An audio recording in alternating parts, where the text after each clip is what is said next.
Pessoal, boa noite. A gente vai continuar nossa matéria vendo especificamente o sistema jurídico, né? A gente vai ver as características em geral. Daqui a umas 2 unidades, nós vamos ver que os sistemas jurídicos eles são muito diferentes uns dos outros. Mas essas características que eu vou colocar aqui que a gente vai desenvolver, elas são as principais características de todos os sistemas jurídicos, tá bom? A gente vai ver que existe o sistema jurídico de base romana, que é o sistema brasileiro. Existe o sistema jurídico anglo-saxônico, que é o americano, britânico. Existe um sistema jurídico islâmico. Segundo um autor que é um historiador, tá até aqui, deixa eu pegar para vocês. Esse aqui, ó. Estão vendo? Mário Lozano. Mário Lozano ele faz uma análise de todos os grandes sistemas jurídicos. Então, olha só. Sistema romano-germânico, sistema russo ou soviético, sistema islâmico, o sistema indiano, né? Sistema hindu, não, sistema indiano, e os direitos na Ásia Oriental. Olha só, são vários sistemas jurídicos muito distintos uns dos outros, mas que têm algumas características em comum. E são essas características que nós vamos tentar formular aqui, ok? Gente, a primeira grande característica do sistema normativo, a primeira grande característica dos sistemas jurídicos, melhor dizendo, é que eles são sistemas normativos, ou são sistemas que contêm normas. Gente, qual é a estrutura de uma norma? Vocês saberiam formular? A gente conversou sobre isso, embora não tenha explicado dessa forma, lá atrás. Vocês lembram como é que uma norma funciona? Como é que ela é normalmente redigida, inclusive? Não. Olha só, gente. Tem dois tipos de afirmações.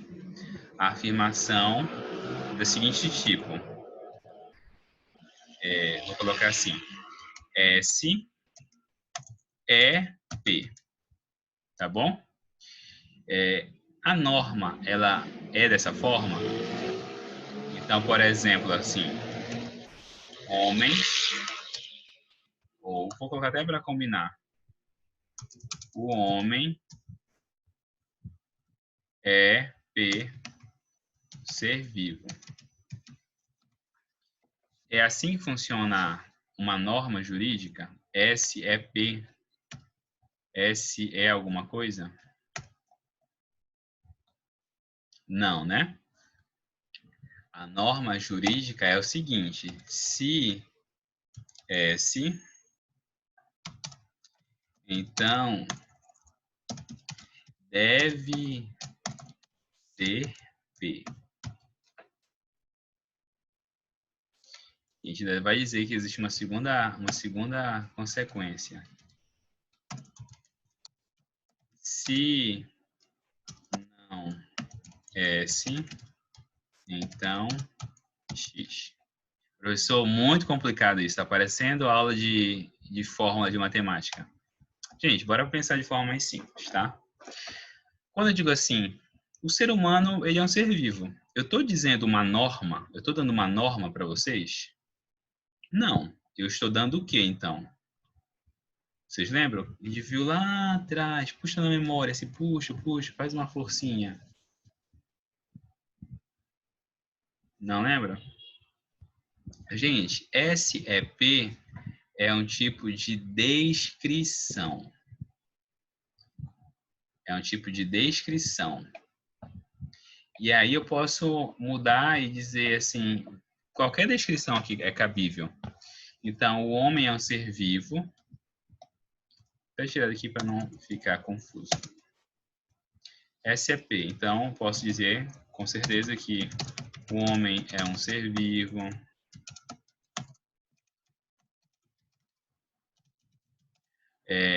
Um outro exemplo de descrição. A Terra é redonda. Se alguém aqui negar, gente, não façam isso comigo, tá? Não, ninguém nega isso aqui, tá? A Terra é redonda. Ou a gente poderia aqui chegar em dados mais próximos. Então, no Brasil, ocorrem X homicídios por ano. Isso aqui é um sistema descritivo. O direito aí não é um sistema descritivo. O direito é um sistema normativo. Ele diz, então, como as coisas devem ser. Então, por exemplo, vou tentar pegar um exemplo.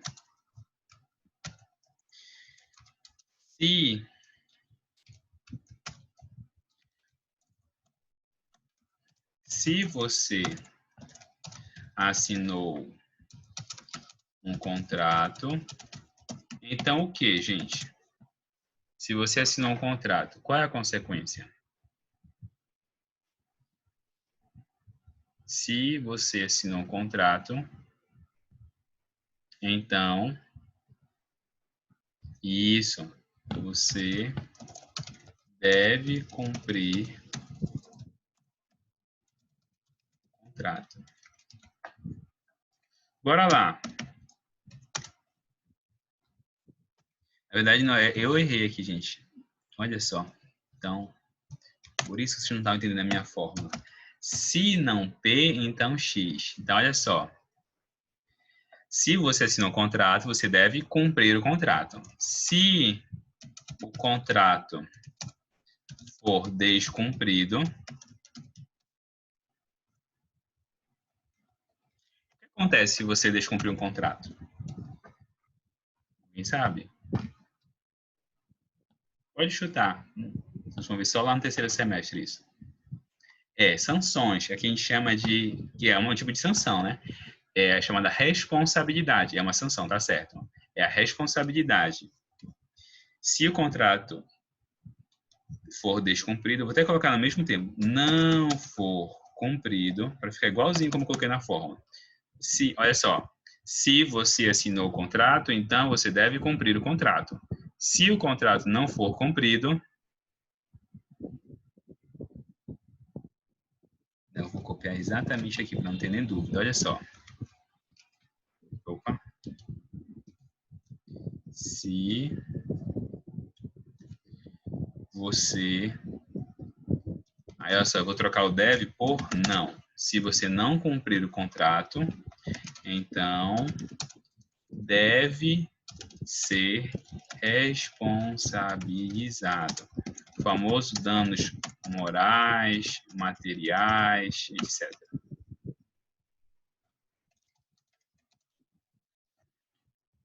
Olha só, gente. O que eu quero dizer com isso? Primeira pergunta. Primeiro ponto que eu comentei já algumas vezes. Um sistema jurídico é um sistema formado por uma única norma? Não, é um conjunto formado por várias normas.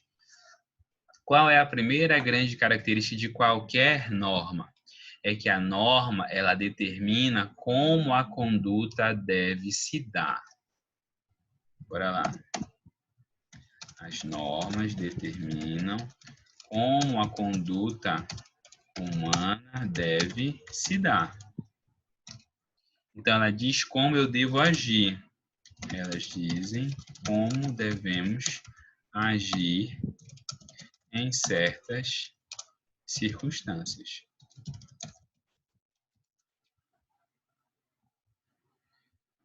Olha só, o direito ele é formado por um conjunto de normas. O direito, primeira grande característica, é um sistema normativo. Tá. A estrutura norma é da seguinte forma. Agora a pergunta. Apenas o direito é um sistema normativo? Hein? O que vocês me dizem? Apenas o direito é um sistema normativo ou não? Me dei um exemplo de um outro sistema que também é um sistema normativo, ou seja, que determina como eu devo me comportar.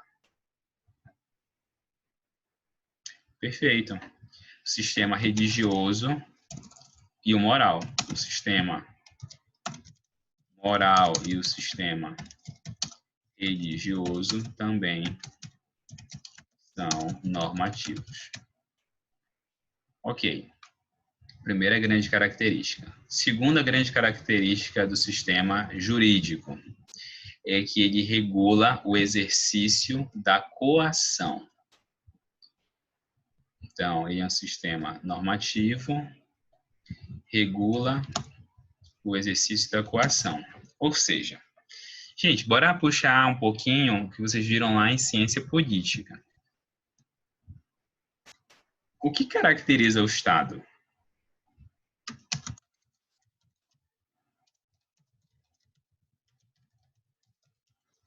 O que caracteriza o Estado? O que é o Estado? Bora lá, vocês já estão aqui. Tamanho, poder.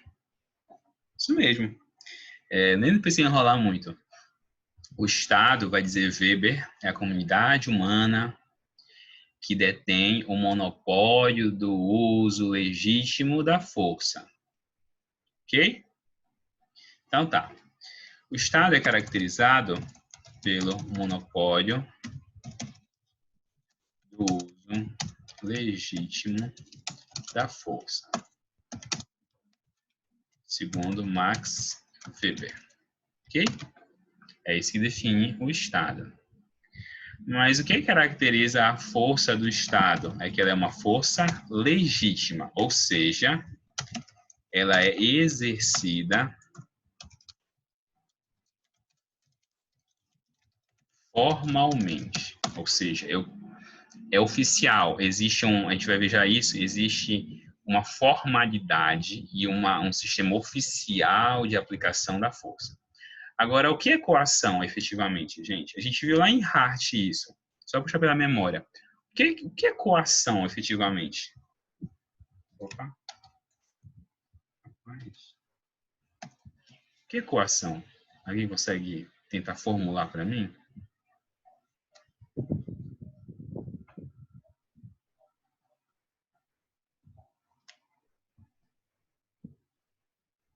Não?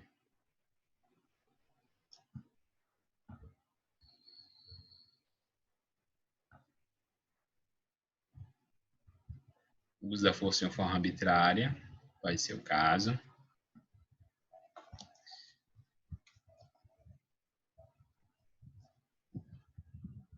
Olha só, gente. Opa. A coação é aquilo que a gente falou em Hart como uma crítica feita em razão da norma. Então, a norma autoriza que haja vou colocar aqui, tá? Uma crítica social ao comportamento em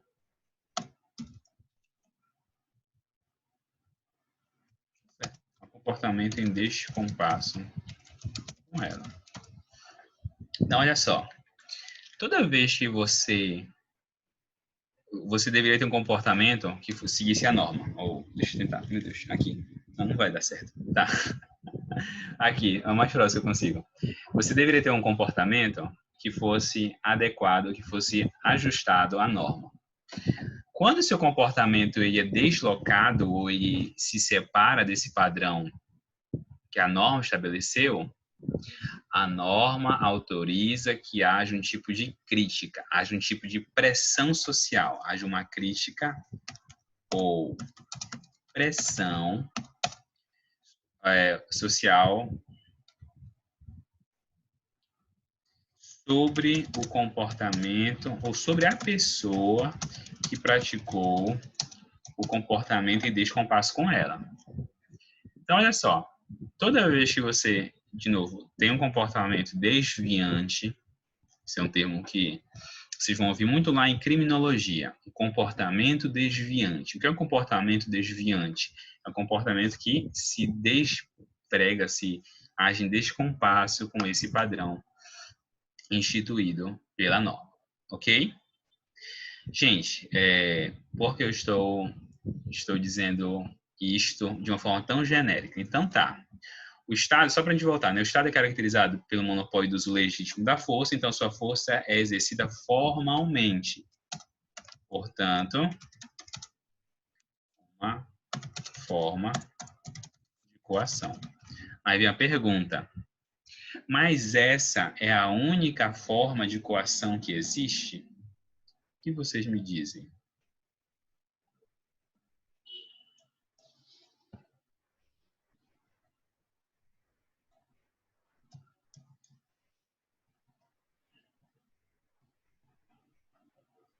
Que tipo de outra coação existe além dessa formal? Posso dizer que existe uma coação informal na sociedade? Ou seria errado dizer isso?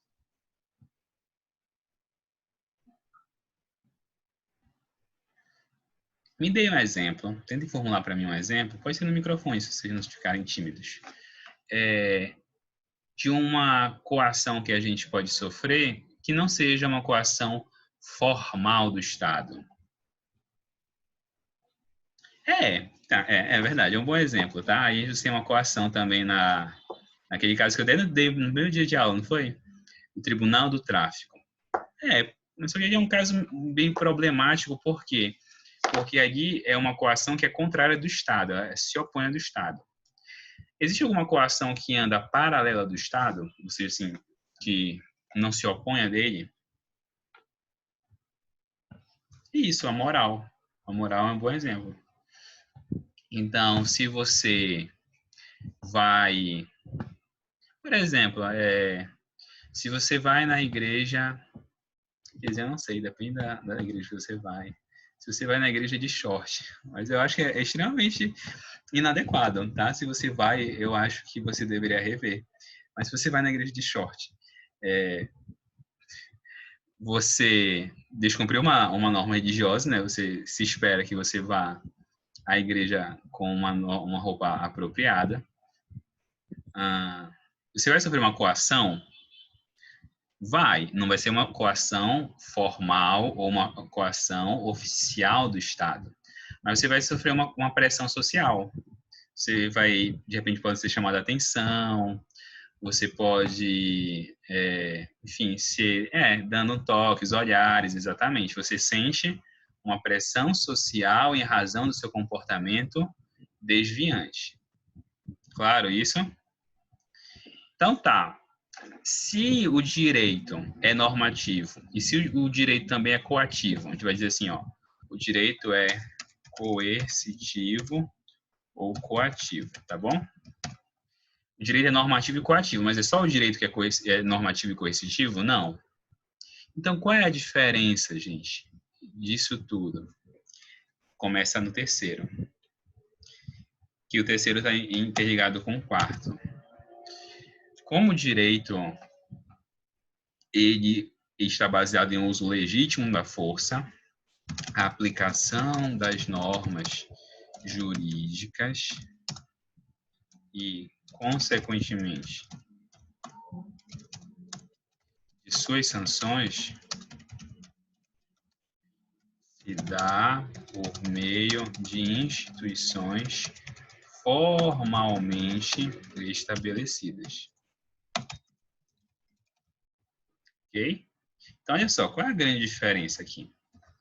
É que quando você vai de short para a igreja, tem aquele clima desconfortável, as pessoas olham estranho para você, alguém vai lá e, amigo, você está no local, você está vestido de forma inadequada, enfim.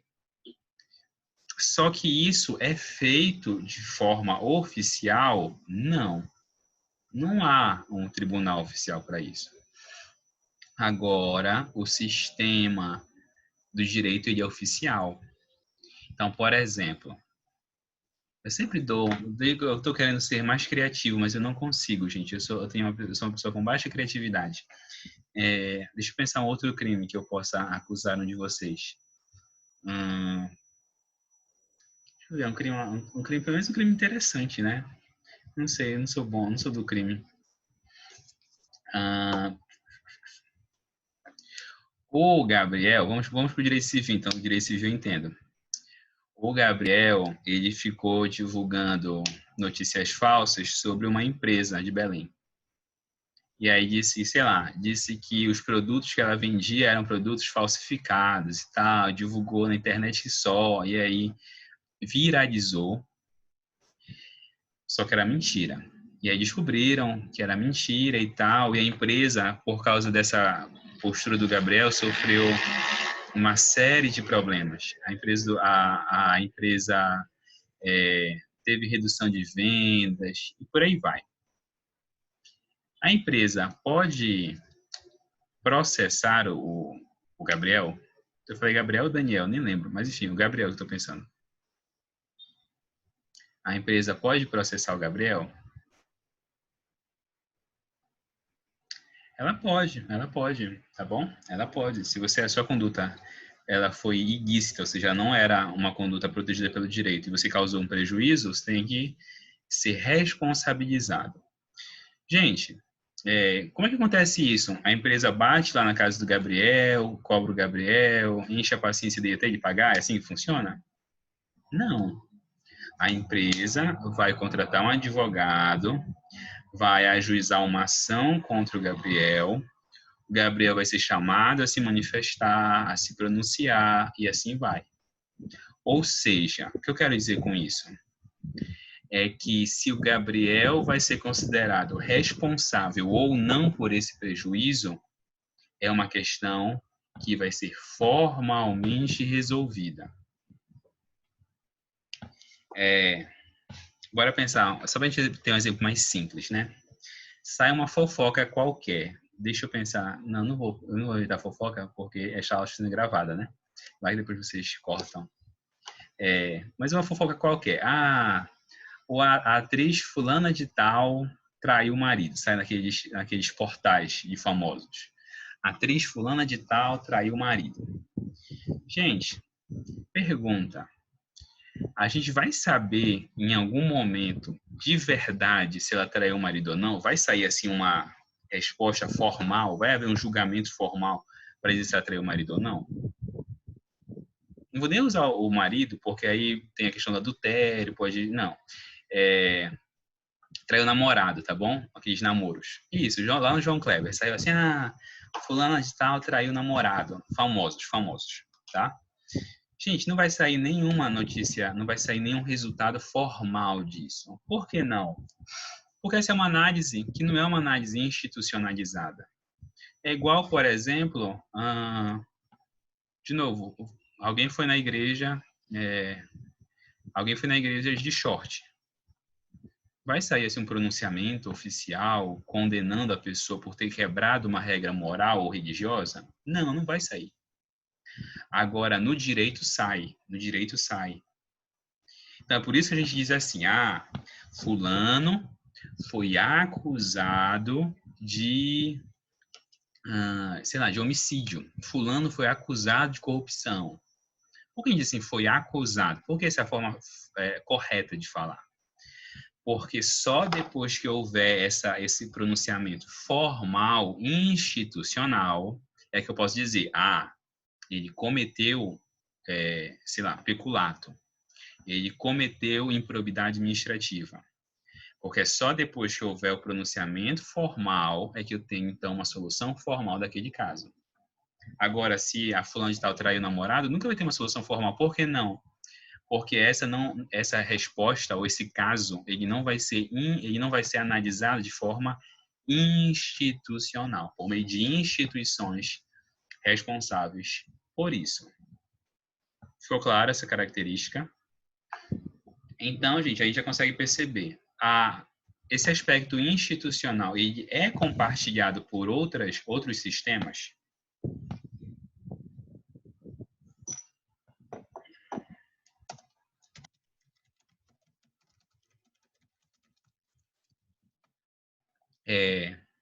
É isso que eu incluí no terceiro ponto.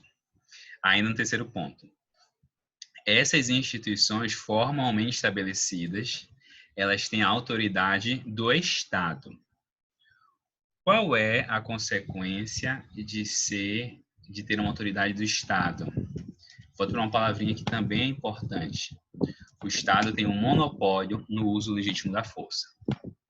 Ou seja, essa resposta institucional do Estado, ela é impositiva.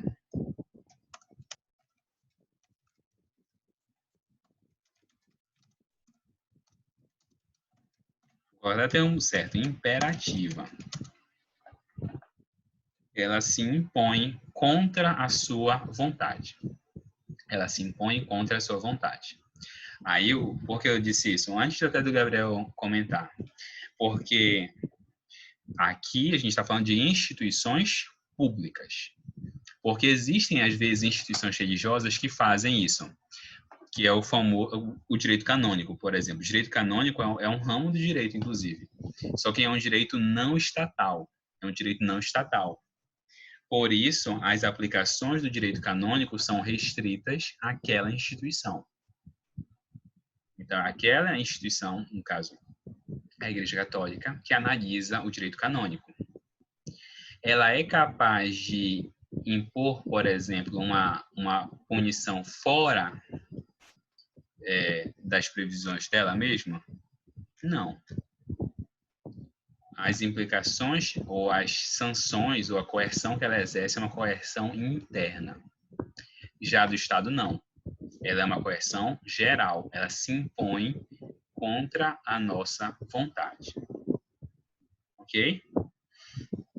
Por isso, gente, vocês vão ver, é por causa disso, ninguém pode impor sua vontade sobre outra pessoa sem a intermediação do Estado.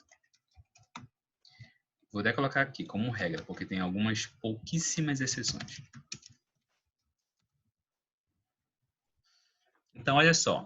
Por exemplo, eu comprei um celular novo da Lindalva. Lindalva estava vendo o celular e tal. Eu disse, eu compro. Eu peguei e paguei. E aí, eu trago para ti amanhã, Elvin. Tá. Aí eu fui lá, na casa dela, disse, Lindalva, me entrega o celular, eu preciso dele.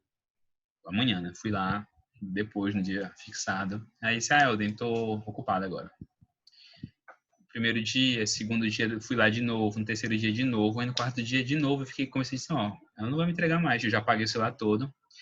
E aí um dia eu encontrei ela na rua com a caixa do celular na mão, do celular que ela tinha que me entregar. Eu posso tomar força o celular da mão dela?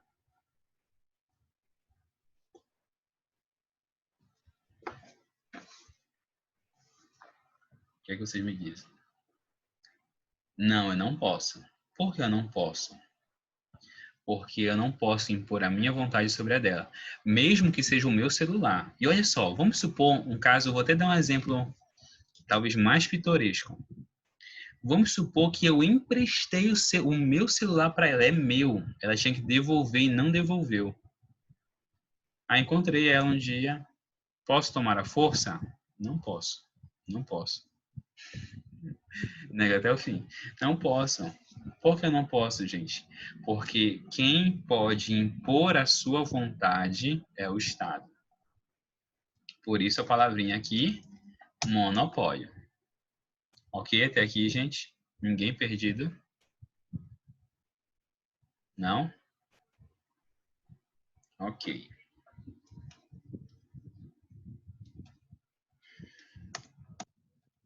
Última característica aqui. O sistema jurídico, ele possui órgãos encarregados de aplicar as normas. Então, além de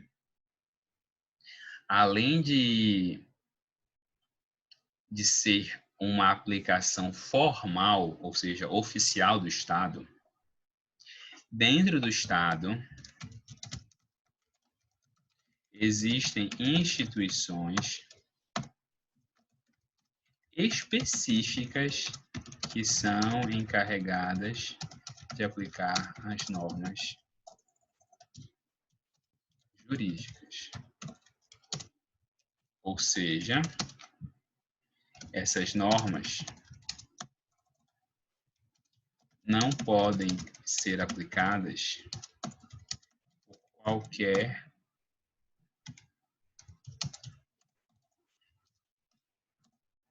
órgão governamental. A gente vai ver, na verdade, gente, não é nem só por não qualquer órgão. Não pode ser aplicada por qualquer órgão jurisdicional. Para vocês terem ideia, vocês vão aprender isso com uma escala lá na frente chamada de competência. A Jéssica é casada e tal, e a Jéssica não quer mais continuar casada, quer o divórcio. A Jéssica pode entrar com ação de divórcio lá no TRT, lá no Tribunal Regional do Trabalho? Sim ou não?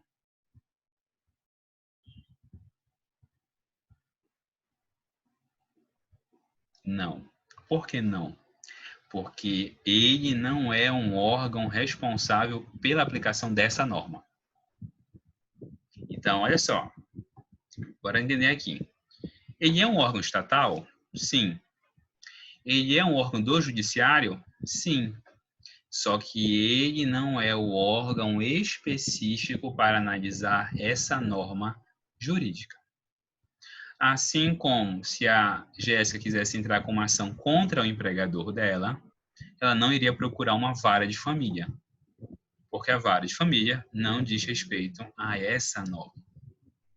Ficou claro? Então eu vou organizar, além de ser uma manifestação, além de o direito ser uma manifestação do Estado, o direito ele é aplicado por órgãos específicos dentro do Estado, tá bom? Gabriel fez uma pergunta. Uma instituição privada não tem essa força dentro de sua jurisdição? Tem.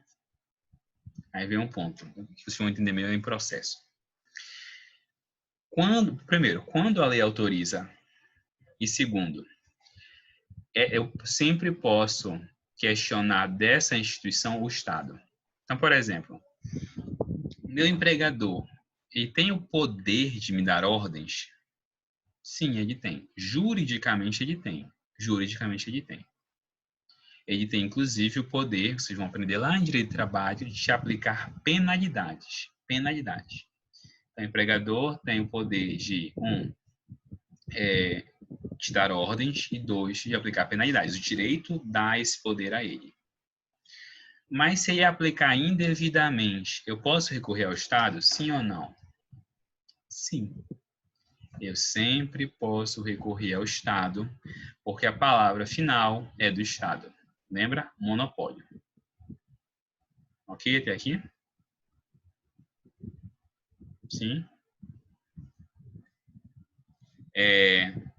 Tá terminando. Eu vou abrir outra sala só para a gente finalizar um pequeno ponto que a gente precisa, tá bom? Eu vou enviar, não desapareçam, fiquem no WhatsApp que eu já vou mandar agora mesmo o link da outra sala para o Matheus. Sobre essa parte aqui não tem nenhuma dúvida. A gente vai continuar.